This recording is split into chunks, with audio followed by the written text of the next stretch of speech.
Ministro, ritiene che ci siano state delle falle nel sistema giudiziario o nelle procedure di controllo sul caso Minetti? No, per carità, è stato fatto tutto regolarmente e lo stesso Presidente della Repubblica ieri ha detto che di concerto con il Ministero stanno aspettando i risultati della Procura Generale di Milano, che è quella che istituzionalmente è stata incaricata ed è incaricata di fare indagini, ma è stato tutto regolare e alla fine si vedrà che è stata una tempesta in un bicchiere d'acqua, per quanto sgradevole. Appare fiducioso il guardasigilli Carlo Nordio al termine di una settimana nuovamente infuocata, con lui tra i diretti protagonisti accanto al capo dello Stato di quello che è diventato il caso della Grazia Nicole Minetti, con la stessa procura uruguaiana che sta indagando sull'adozione del bimbo malato fatta nel paese sudamericano e più in generale su parte delle circostanze che hanno portato all'istanza del provvedimento di clemenza. Gli approfondimenti chiesti dal Quirinale, innescati dall'inchiesta giornalistica del Fatto Quotidiano,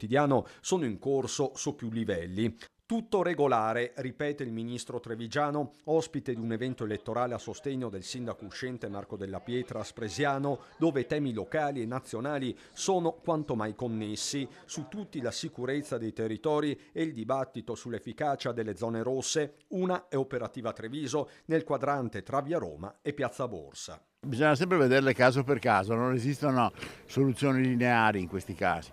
Esistono delle realtà territoriali che vanno valutate caso per caso, in alcuni settori in alcuni momenti sono efficaci, in altri si possono anche rimandare. Sicurezza che è fatta di più aspetti, dice Nordio, ricomprendendo anche quella sulle strade, determinante, fa intendere il guardasigilli, il ruolo dei primi cittadini. La sicurezza locale che deve essere sì certo garantita dalle forze dell'ordine nazionali e ovviamente anche dalla magistratura, dal Ministero della Giustizia, ma è molto importante il contributo direi quasi principale del sindaco, dell'autorità locale. E questo nelle ore in cui l'esecutivo raggiunge un traguardo non scontato. Nordio lo rimarca dal palco. Oggi il governo compie 4 anni il